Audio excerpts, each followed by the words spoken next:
Coming up on 2020 on ID, a romantic island vacation and a dark secret revealed. This is the most beautiful place in the whole world to hear the most terrifying thing you've ever learned.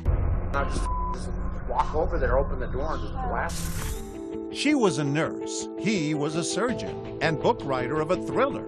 And now she's about to be living a thriller with him. With bullets already planted in her house. His real-life target, his ex-wife. Suspicion would fall immediately on me, the ex-husband. His plot so chilling, she secretly takes out her cell phone and starts recording every single word.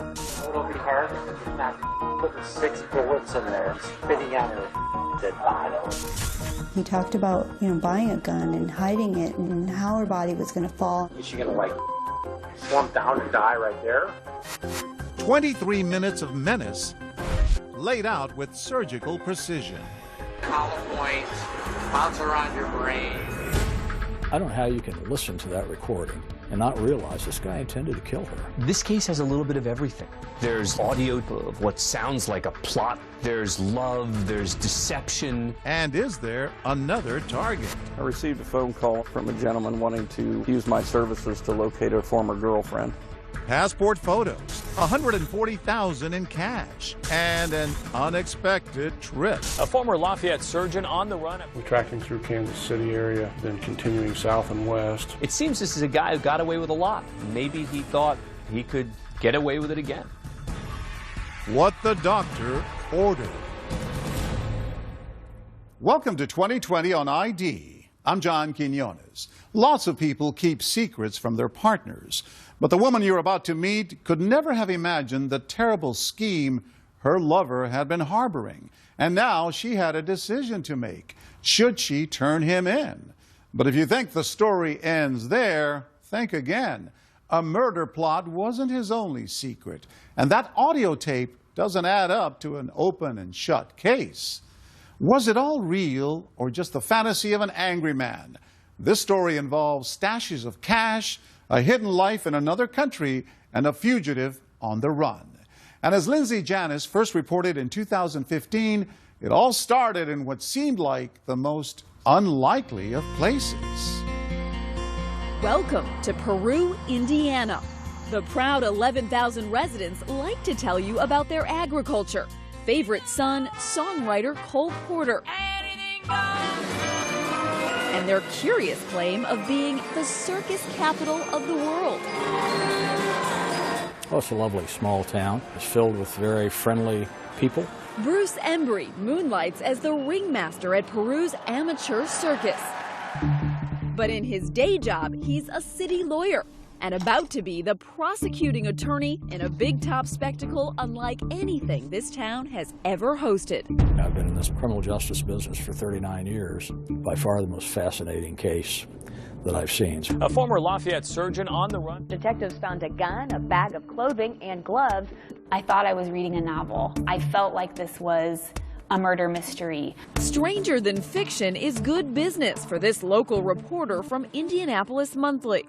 At what point did you say, oh my gosh, this reads like a Hollywood script? The most interesting part is if he was going to murder his ex-wife, how he would do it in a strategic way, down to the detail. He is Dr. Gregory Conrath, a prominent orthopedic surgeon earning as much as $1.7 million a year, specializing in sports medicine, broken bones, and severe trauma. And he doesn't just treat the rich.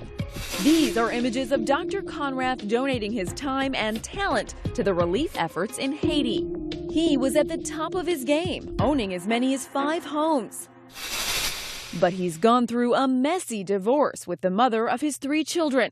And as Dr. Conrath approaches the big 5-0, he turns to the website OurTime.com for some age-appropriate romance. He was looking for the same things, looking for a serious relationship. We seem to have similar things in common.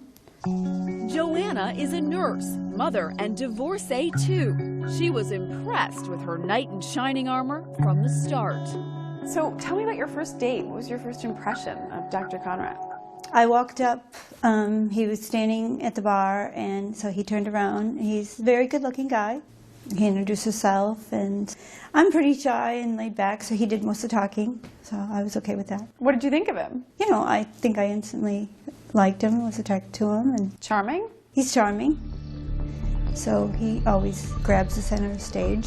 Charming, bold, and according to some, a big spender. A big spender, absolutely. And a big drinker.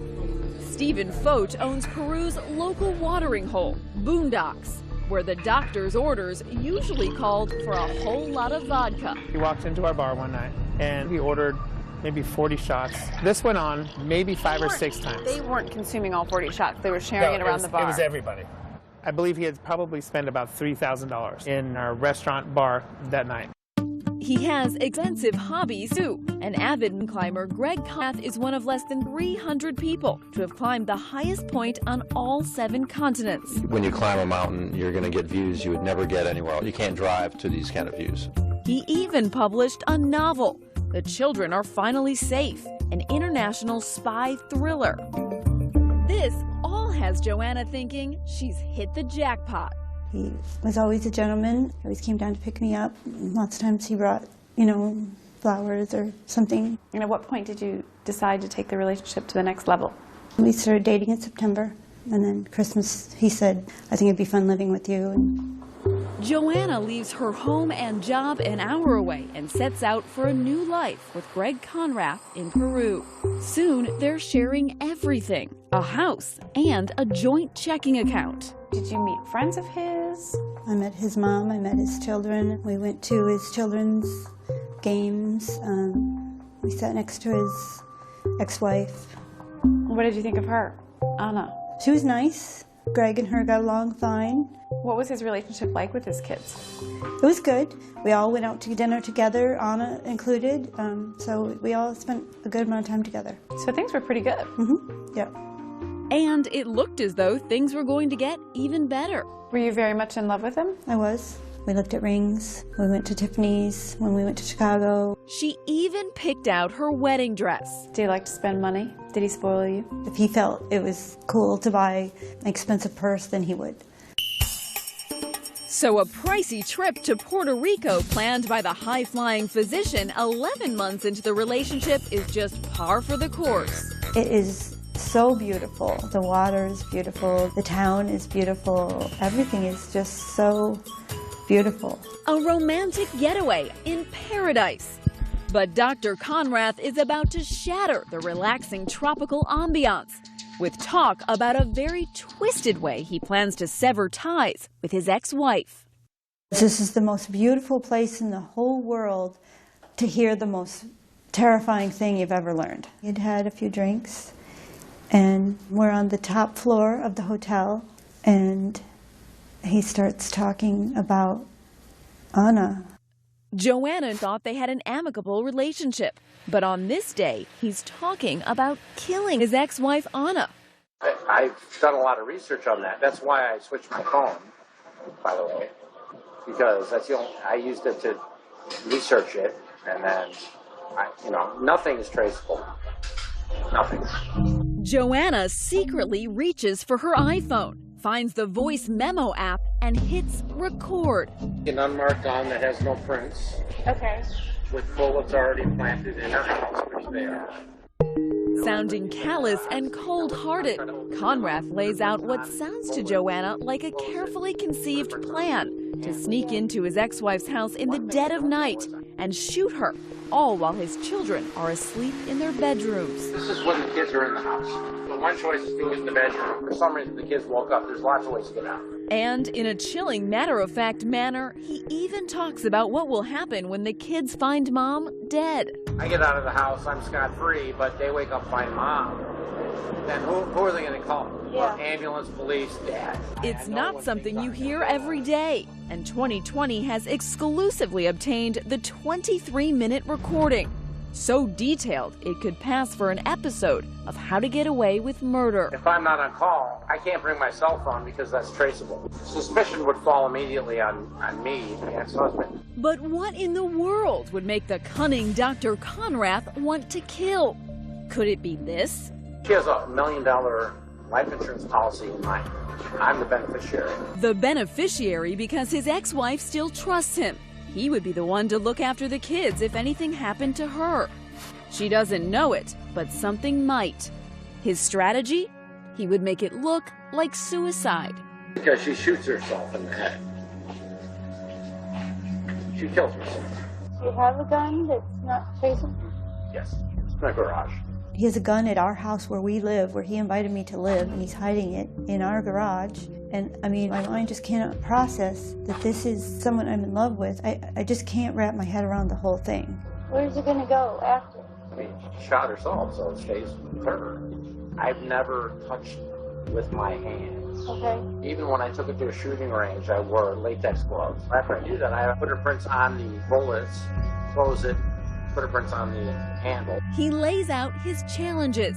One thing I don't know is she gonna like slump down and die right there? That'd be ideal, but maybe she'll writhe around and start making noise. And calculates his risks. I already drove over there twice. Ready to go. Both times, I'm after. And now he says time is running out.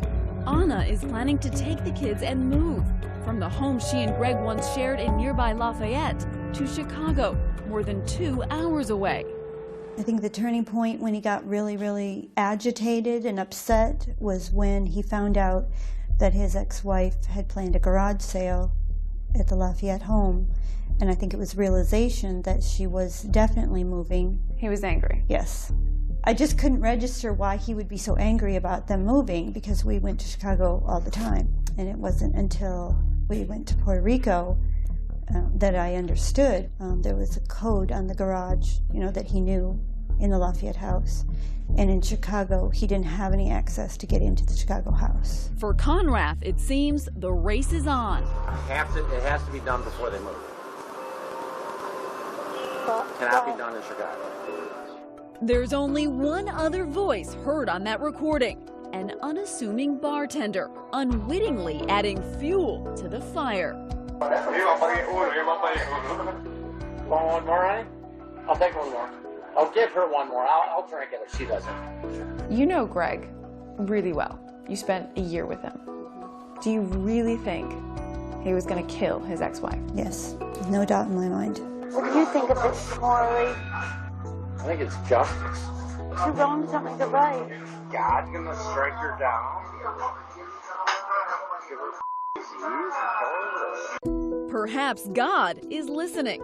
At the end of the recording, church bell from a nearby Catholic church. The irony is not lost on Joanna. What is with that bell? It's time for church.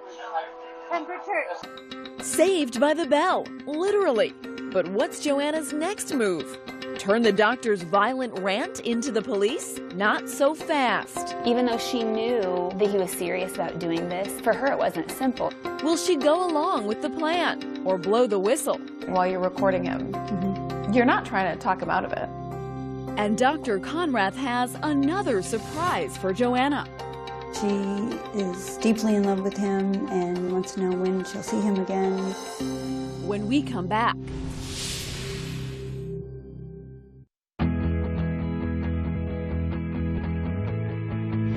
11 months into a whirlwind romance, Joanna and her boyfriend, Dr. Greg Conrath, are on vacation in sunny Puerto Rico.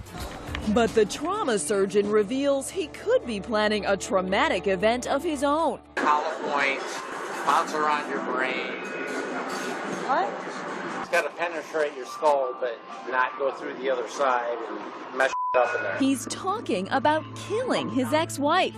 23 minutes of grisly detail, all captured on a dramatic iPhone recording courtesy of his girlfriend Joanna. What was going through your mind when you decided to press that record button? I didn't want him to kill the mother of his children. Did he act like he was confiding in you? He wanted to tell me because he wanted me to tell the police that he was home with me so that I would be his alibi. Conrath is so cavalier, he's even prepared to get caught.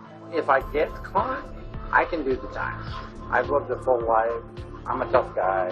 While you're recording him, you're not trying to talk him out of it. You're just, what, in shock? But when she finally snaps out of her shock, Joanna doesn't sound so concerned for the mother of those kids. She sounds more concerned for herself. We're going to have to start leaving money in the store. Why? You don't care about me? Yes, honey. Then what'd you say why for? I'm just saying, you're going to have to help set everybody up okay. I wish I could set you up okay. I can't do that. And then a strange question that will even confuse Conrad. Did you get married before? Are you crazy? I always want to get married before that. And that's all thinking of you. That whole comment is thinking of you. Not me. It'll give you something to hang on to. When you said to him, should we get married? What did you mean by that? I started asking questions because I needed to know whether it was real or not. You sounded very upset that he hadn't thought about you and how he was going to look after you financially. Well, of course, because I thought we were in a relationship, and then I come to find out that he's made a whole plan of his life somewhere else. Somewhere else with someone else. Turns out Anna wasn't the only Mrs. Conrad. After they get divorced, he goes to Mexico. For what he says is just he needs to get away, he needs to relax. Blow off some steam. Blow off some steam. There was a lot of drinking involved from what he said. While he's in Mexico, blowing off steam, he got married to a Mexican woman there that he met at a resort. Meet Cynthia Salazar, who lives outside Cabo San Lucas, Mexico. She's the doctor's current wife. When did you find out about the wife in Mexico? On the trip in Puerto Rico. They had been texting almost daily. Were you able to get a hold of his phone and see what they were talking about? I looked, and she is deeply in love with him, and she misses him and wants to know when she'll see him again. Talk about leading a double, make that triple life. Still, Joanna just wants to know where all this leaves her. So do you have a plan for me and Cynthia? Cynthia's fine. Okay, and? I'm talking to you. Nobody else knows this. Nobody. I said, do you have a plan for me and Cynthia as well? And you said Cynthia's fine, so that means you must have a plan for me too. You kidding me? Like that? Cynthia's fine. She doesn't need anyone to take care of her. She's got $140,000 of my money. A full life, family, and stuff like that. I can't do that for you right now. You want me to wait? I don't want you to do anything. I don't need your help. I planned this out as something I would do by myself. Did he think you were going to go along with the plot at this point? I think he assumed. I think he didn't know me at all. Joanna's vacation is over. She tells Conrad she's getting another room in the hotel, but she's secretly plotting her return to Indiana. How long did it take you to get out of there?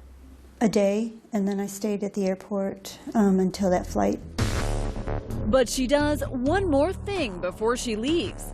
She waits for Conrad's paycheck to clear and empties their joint checking account. You took some money out of the account. A joint account. Why did you do that? It was our money together. I had to survive. A day later, Joanna's back in Indiana, and she's not taking Conrad's calls. So he calls law enforcement to check on her, telling them he fears she may be suicidal. So what did you think when that officer came to your door and said, Greg wants us to check on you, he says you're suicidal? I just figured it was part of the plot. So she tells the officer what's really going on. Did you then share the recording with her? I did. And then her partner came in, and then they listened to it. Detective Sergeant Mike Rogers can't believe his ears. Couldn't this just been a guy blowing off steam, talking about his ex-wife like a lot of guys do? That's always a possibility, but I thought we needed to go a little further with the investigation. And you told me that that recording was Greg Conrad's voice, is that correct? Yes. Whether out of conscience, revenge, or fear, Conrad's confidant is now ready to spill the beans. When we return, the trauma surgeon is back from the beach and about to go into the box with Detective Rogers. What's the red light for? It's recording. Oh, okay. And has even more bombs to drop. I used a knife. I tried to stab myself and hit my heart. And later, Dr. Conrath on tape again. This time, hours. When we come back. Comfortable? Yeah.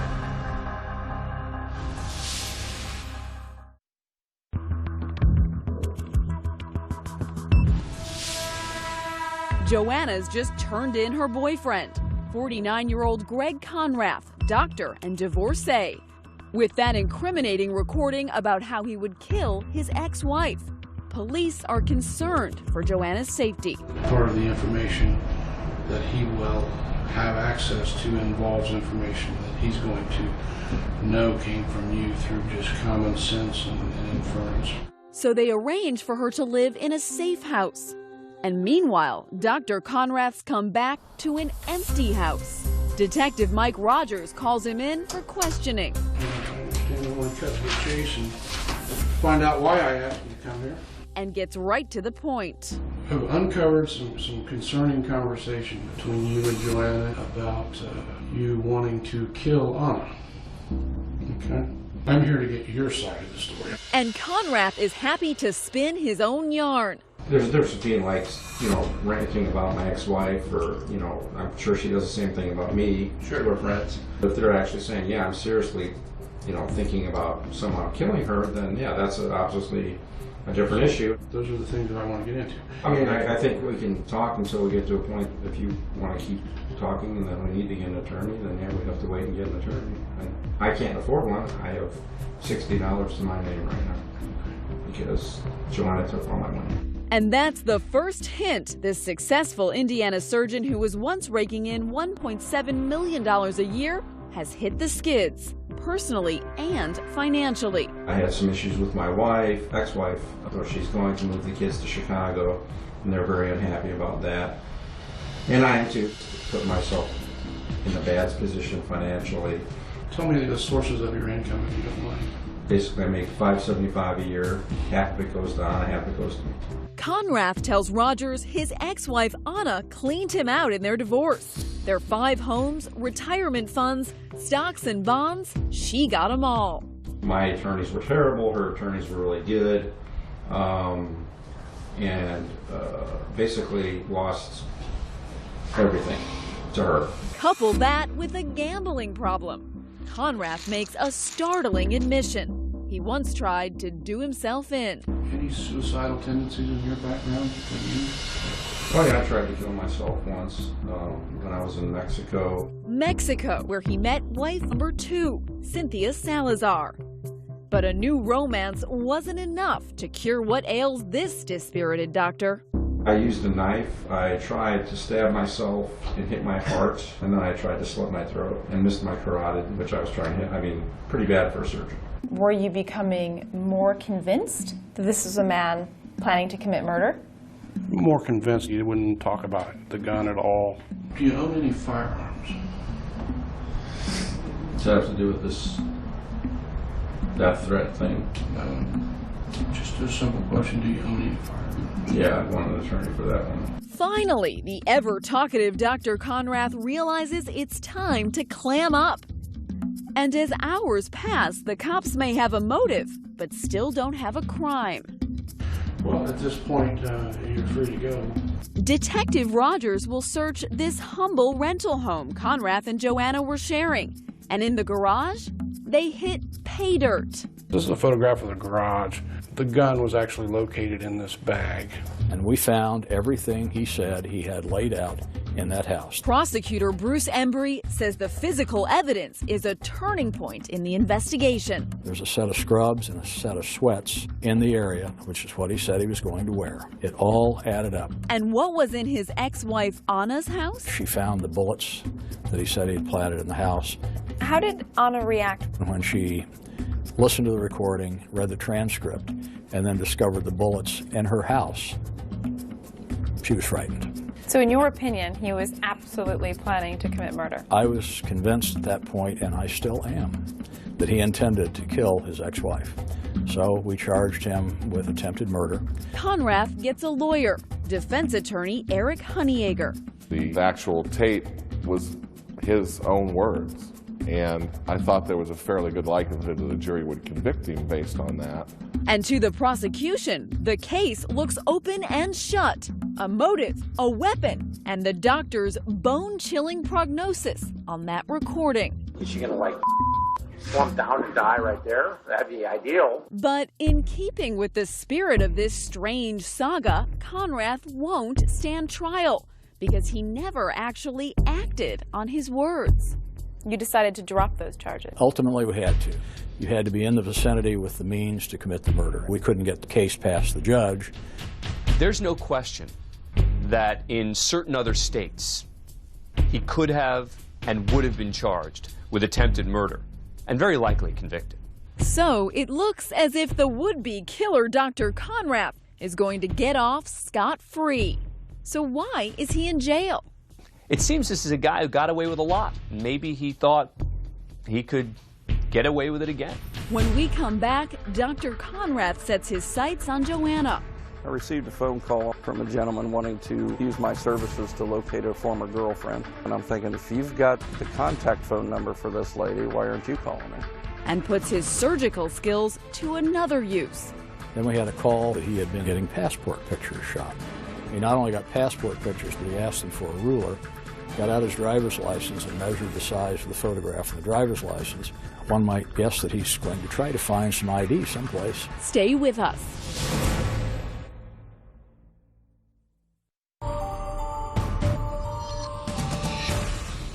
Gregory Conrath has been caught. While on vacation, he revealed a plot to murder his ex-wife, and his girlfriend recorded it all. But Indiana law says talking about committing murder isn't a crime. So then, why is Dr. Conrath in jail? Lindsay Janis picks up the story. Miami County Jail in Peru, Indiana. The doctor's new digs. This is him right when you arrested him the first time. Yes. 11 months later. Yes. He looks haggard. Looks like he didn't sleep in that entire 11 months. It's a different lifestyle. Dr. Greg Conrath, renowned surgeon and wealthy mountainer, has gone from the peaks of all 7 summits to rock bottom, cuffed and shackled in an Indiana county jail, and is ready to sit down face to face with 2020. 1 second we're on this vacation to Puerto Rico talking about marriage, and then suddenly, you know, I'm arrested for attempted murder. But in a bizarre twist, it's not that infamous recording that's landed him here. He beat that rap. You have to show intent to do it, planning and preparation. That's the definition in Indiana, at least. Case law in this state looks like your best friend. Yeah. No, instead, the story of what ultimately took the doctor from green scrubs to red prison garb is a tale all its own. But to truly understand what landed him here, you have to go back to the beginning, starting with that bitter divorce with his ex-wife, Anna. She got everything. Yeah, she got everything. That make you angry? Sure, made me angry. Yeah, I was very unhappy. And then we ask him to recall the vacation in the Caribbean, the night he and his girlfriend Joanna are tossing back lemon drops like lemonade. Take me back to that night that Joanna recorded you. How were you feeling? We're right on the beach. You know, it's vacation, so I was drinking a fair amount. And then I just told her about this kind of, I guess, dark fantasy that I had about killing Anna. Because the person doing it's me. There's no one else that would do it. How would you describe yourself when you drink? Well, I don't talk about murder every time. I talked to her about it before when I was drinking. And she seemed to, I don't know how you'd say, get off on it a little bit, I guess you could say. Listening to the recording, it doesn't sound like a fantasy. It sounds like a well-thought-through plot and motive to kill your ex-wife. It was a fantasy that I had, and it was a detailed fantasy, yes. Do you know the difference between fantasy and reality? Yes, of course. It's a lot of it's BS, drunken BS. But then we ask him about this part of the tape. The part when he admits he'd actually gone to his ex-wife's house, but in the 11th hour, bailed. I already drove over there twice with the guy. Ready to go. And both times something happened. I can smell it out. I mean, I know when things aren't going to go right. Honestly, I know that part in the recording. I never put the gun in my car and drove over there to do it. Never, no. No. Why did you have that gun? Well, I bought it for, you know, why do you have a gun in Indiana? For home protection, just to have a gun. Where did you get it? I bought it in from some guy in a parking lot. So. It's not where most people buy their guns. I don't know where most people buy their guns. At the gun store? Okay. Get a permit? And what about those bullets? On the recording, he'd said he'd planted them in Anna's house. Did you plant bullets, hollow point bullets, in that house? No, I've had bullets from when I bought the gun in the house, and I didn't take them with me when I left the house years ago. And he says with Anna having plans to move out of that house and take the kids to Chicago, he insists his plan never even had a chance. They were no longer living in that house, so, and I couldn't get in the house to do it even if I wanted to, so. But just because it wouldn't have worked doesn't mean you weren't planning on doing it. Well, like I said, it's a dark fantasy to talk about. I don't know how else to say it other than that. Isn't it a terrible coincidence for you that parts of this fantasy were actually true? There was a gun, latex gloves, change of clothing found at the house, hollow point bullets at hers. Yeah, I agree. But, I mean, also I'd like to say that all that stuff is not against the law. But Dr. Conrath made no bones about the venom he felt towards Anna. In this recording, you say that killing your ex-wife would be justice. You know, when I think about the divorce, I was really on my last legs. She really stuck it to me. She didn't have to take every single thing. You hated her so much, you had a plan to kill her. And the plan, just to paraphrase, is basically for me to sneak in the house with my kids there asleep and shoot her in the head and make it look like a suicide. This is when the kids are in the house. One loud thing, and I wake them up and they don't know why they woke up or what's going on or anything. And they go back to sleep. Why while your kids were asleep in the house? Well, the thought would be that if I could get in and out, that would be pretty solid proving that I wasn't there. It's an ugly recording. I'm embarrassed that I did it. I said those things. It's terrible. Terrible. You regret it? Well, yeah, of course I regret it. That's why I'm here. Well, that's not really why he's here. When the attempted murder charge was dropped, Conrath was released from county jail as part of a plea deal. I thought it was reasonable at that point. I thought it was a reasonable offer. But the offer came with one very clear condition: absolutely no contact with his ex-wife Anna or his former girlfriend Joanna, a rule Conrath would violate even before his release. He did it from jail, and he used his children to text and try to contact me. You thought that the man that you were madly in love with and had just gone on vacation with might want to kill you as well. If he would want to do that to someone that he was married to, had children with, what do you think he wants to do with me? Once out of jail, Conrath didn't stop. Conrath tried to contact his ex-girlfriend 3 times after he bonded out of jail. We hired a private investigator to look for Joanna. He tried to. I received a phone call on a Saturday morning, August of last year, from a gentleman wanting to use my services to locate a former girlfriend. Dale Seward is the private investigator Conrath hired. He's got a piece of paper in there with her information, and I'm thinking, if you've got the contact phone number for this lady, why aren't you calling her? But it was yet another piece of paper, Seward says, that really raised flags. He'd written me a $150 check and put it in the envelope. He's got on there Conrath, and it's a $150 check, and he's got a Post-it note on it that says, please don't cash till Friday. You thought, how come a doctor can't write a check for $150 bucks? Yeah. The private eye quickly figured out who Conrath was and alerted the cops. I missed her. You know, I missed the relationship. I wanted to know what happened. I wanted to get some closure. But Conrath wasn't done breaking the rules. With his passport confiscated, he heads over to this local Walgreens. Then we had a call from a woman telling us that he had been in getting passport pictures shot. He not only got passport pictures, but he asked them for a ruler, got out his driver's license and measured the size of the photograph of the driver's license. One might guess that he's going to try to find some ID someplace. But Conrath has one last trick up his sleeve. The doctor is on his way for an unscheduled house call. So he cuts his bracelet off there. And when's the next point that you pick him up? A former Lafayette surgeon on the run. We tracked him through Kansas City area, then continuing south and west through the New Mexico-Arizona border. Stay with us.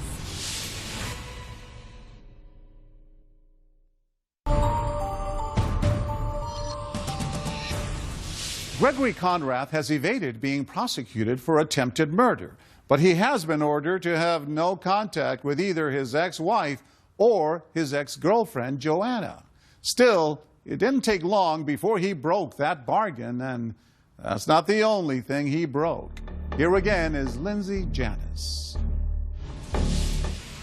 Dr. Greg Conrath is a man on the run after violating no contact orders and purchasing photos for a passport he's not allowed to have. He's gone missing. My prediction was he would be in Mexico within 30 days of being released. He surprised me. He tried it in 14 days. He had a wife in Mexico, and a substantial amount of money had been forwarded to her prior to his arrest. Cynthia's fine. She doesn't need anyone to take care of her. She's got $140,000 of my money. The disgraced surgeon was supposed to be on home detention when he recklessly cuts off his ankle monitor and leaves it on the side of the road. A former Lafayette surgeon on the run. Conrath is traveling alone, and for a man who says he likes to fantasize, he didn't conjure up a very good escape plan. So he cuts his bracelet off there. And when's the next point that you pick him up? I started getting information that he's over around western Illinois, Missouri area. There's a Wendy's. Conrath's debit card pings at the fast food joint. Surely he should have known that you could track him. Yeah, you'd think so. And he uses his cell phone, which leaves a digital footprint. We tracked him through Kansas City area, then continuing south and west along I-40 through the New Mexico-Arizona border. He was then arrested tonight, just a mile outside of Flagstaff. How long did it take him to get to Arizona? About 2 days. Another, what, half a day, and he would have been in Mexico? Probably. He had stolen a license plate and switched plates on his car. So I think that bought him some time. And he'd packed for quite a while. This is what his car looked like, is that right? Yes, that's what was found at the scene of the traffic stop along I-40. In his car, 40 pairs of shoes and just about everything he owns. Kitchen utensils, pots, pans. The jig is up. Conrath pleaded guilty to stalking charges and fleeing. And despite beating that attempted murder rap, he was sentenced to 10 years in state prison. He could be out in 6. Getting a 10-year sentence for stalking, especially doing what I did, which is very benign, is pretty extreme. That's extreme. Sounds like you're feeling sorry for yourself. I think I was treated unfairly, yes. I think the judge and a lot of people did not forget about the attempted murder charge like you should, because it's dropped. I think that's colored the judge's determination of how much time I should have, as well as the prosecutor. If it was just a stalking charge, doing what I did, I mean, you know, most people would go on probation for a year. Prosecutor Bruce Embry disagrees. He was attempting to find her address. Most stalkings are pretty petty, but he was stalking a woman that he had threatened to kill, and I think that's pretty serious. Perhaps Conrath got off easy. Remember his boasting on that recording? Honestly, I could suck up 30 years of jail time in Indiana. I can do the time. Still think you can do hard time? I'm actually looking forward to going to prison. It's a lot easier to do your time in prison than in a county jail. There's a lot more to do. I'm going to write another novel?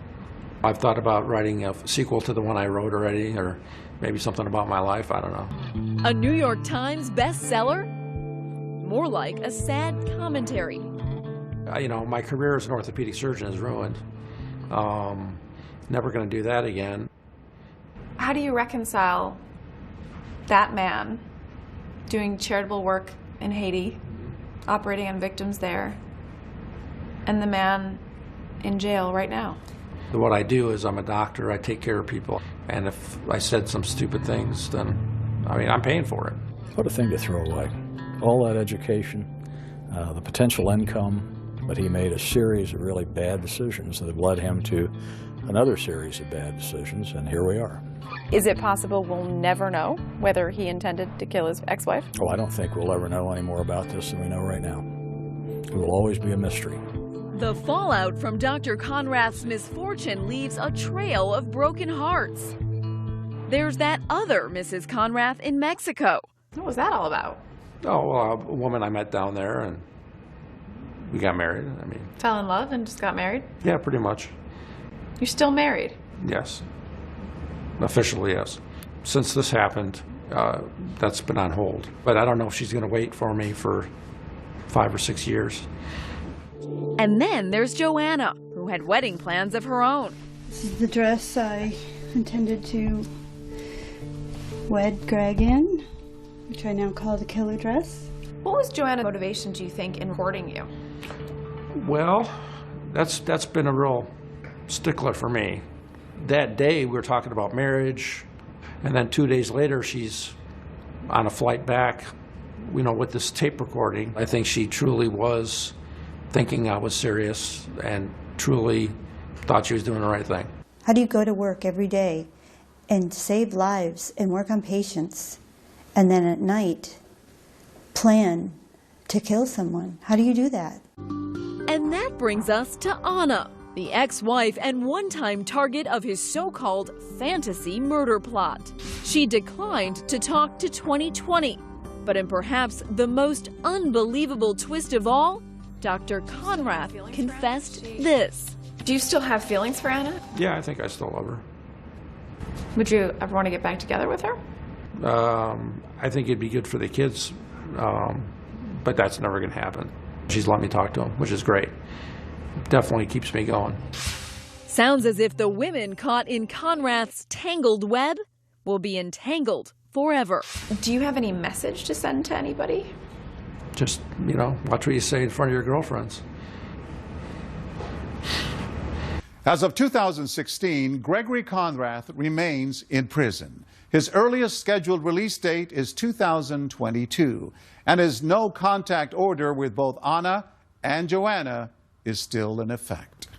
I'm John Quinones. Please join us next time for another edition of 2020 on ID.